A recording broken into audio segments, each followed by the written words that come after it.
Hello everyone, welcome to my channel. This is Meenu Thakur. Without wasting your time, let's start with the question number 1. What does the term Nakba refers to the context of the Israeli-Palestinian conflict? अभी ये newspaper में था, ठीक है. तो ये नकबा जो term use की गई है ये किस कंटेक्स्ट में यूज़ की गई है, that you need to answer me. First statement है establishment of the state of Israel in 1948, migration of Jews to Palestine in the late 19th and early 20th centuries, the displacement of a large number of Palestinians, Arabs, Israeli war, the United Nations proposal for the partition of Palestine in 1947. आपको सभी को पता है Palestine वाला issue. Correct answer इसका है displacement. जब बहुत सारे पैलेस्टीन, देखो ऐसा समझो ये इशू इतना बढ़ गया है. आपका घर है, आपके घर में वो ओरिजिनली आपका घर था, उस घर में कोई और आके बस जाए और धीरे धीरे आपका अस्तित्व ही उस घर से ख़त्म करने लग जाए. बस यही है इज़राइल और पैलेस्तीन की वो ओरिजिनल लैंड थी, फिर बंटवारा होता है, इज़राइल को और पैलेस्तीन को लैंड दिया जाता है. इज़राइल में जूइश पीपल है तो उनको भैया अमेरिका का सपोर्ट है, ये सब जानते हैं. लेकिन धीरे धीरे क्या होता है, इज़राइल धीरे धीरे बाकी एरिया भी हड़पने लगता है और पैलेस्तीन के पास बहुत कम एरिया बच जाता है. बस यही एक मुद्दा है जिसमें इतना बड़ा बवाल और इतना बड़ा झगड़ा मचा हुआ है. और ये बड़ा मुद्दा है खैर, वो पैलेस्तीनी लोग जिनकी अपनी एक ज़मीन थी आज वो ही बेघर हो गए हैं. ठीक है, तो डिस्प्लेसमेंट एक अरब, ये जो नकबा है ये एक अरब टर्म्स है जो पैलेस्तीन यूज़ करते हैं कि भाई उनको उनका घर से ही निकाल दिया गया, डिस्प्लेसमेंट हो गया. That is a disaster. तो ये नकबा मतलब होता है कैटेस्ट्रॉफी और disaster in the context of the Israeli Palestinian conflict which refers to the Palestinians losing their homelands during and after 1948 Arab Israeli war. ठीक है, इतना ही नहीं, नकबा डे मनाया जाता है 15 मई को, इसलिए ये न्यूज़ में भी था. Arab-Israeli war began in marking a day of remembrance for Palestinians protesting their displacement. They often carry Palestinian flags and symbols of keys expressing their hope for the right to return to their homeland. ठीक है, तो correct answer हो गया option C. Next question है RDF.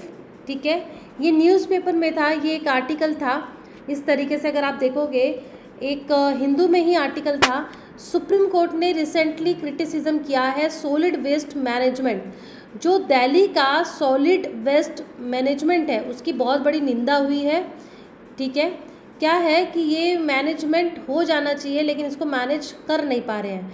Basically इस पूरे article में यही मेंशन है कि national capital has more than 3800 tons of solid waste remaining untreated.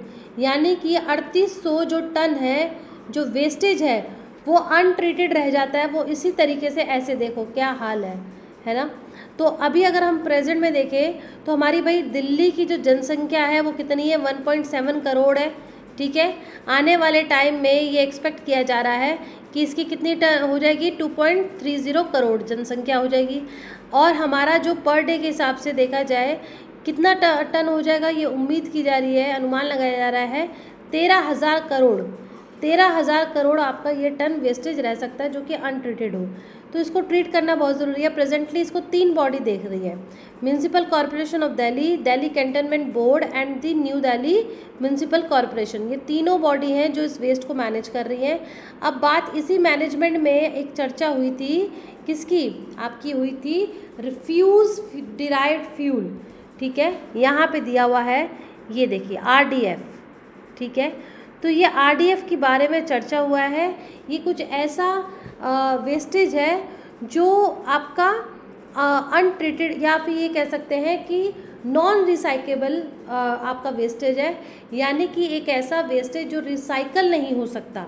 ठीक है, ये बात बिल्कुल सही है, ऑप्शन ए बिल्कुल सही है कि ये एक नॉन रिसाइकेबल ड्राई वेस्ट है. Fraction which consist of plastic, paper and textile waste.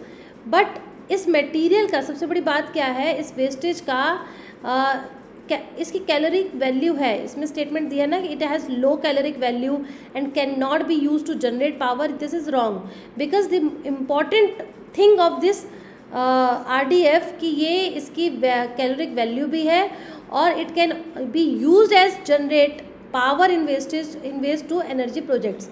ये कैसा वेस्टेज है जिसको इस तरीके से मैनेज करके उसको जनरेट पावर में यूज़ किया जा सकता है, यानी इससे बिजली का उत्पादन हो सकता है।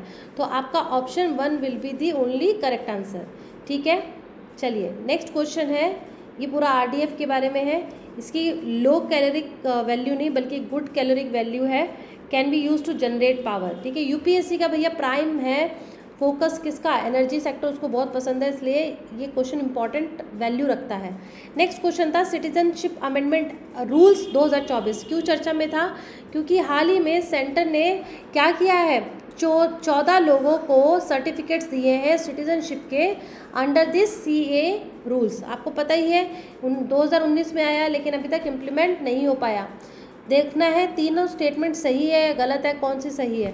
They require eligible refugees to submit applications with affidavits confirming statement, character vouchers from Indian citizens and a declaration of familiarity with Hindi और इंग्लिश फॉर सिटीजनशिप।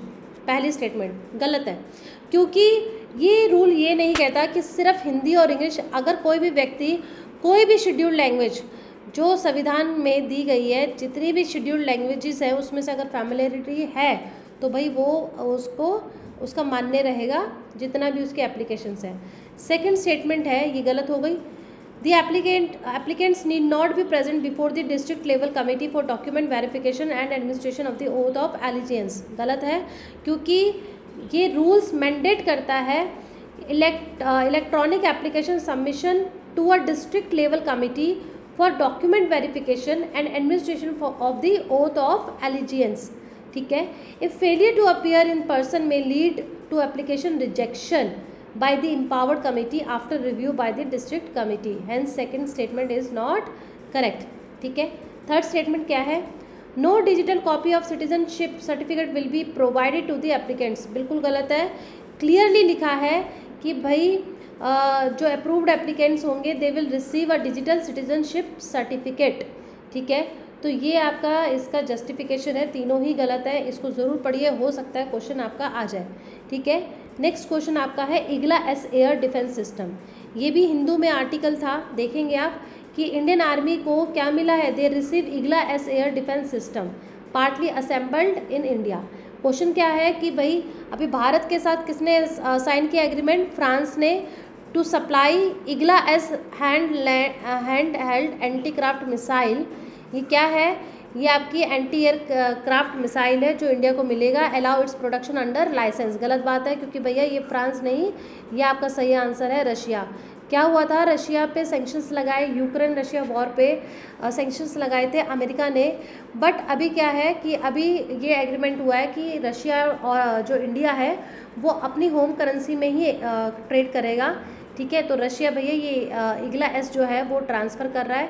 IGLA-S जो है वो man portable air defence system है that can be fired by an individual or crew to bring down an enemy aircraft. हाँ, ये बिल्कुल सही है, ये पोर्टेबल एयर डिफेंस सिस्टम है, कहीं से भी उठाया जा सकता है, कहीं लेके जा सकता है बाय एन इंडिविजुअल।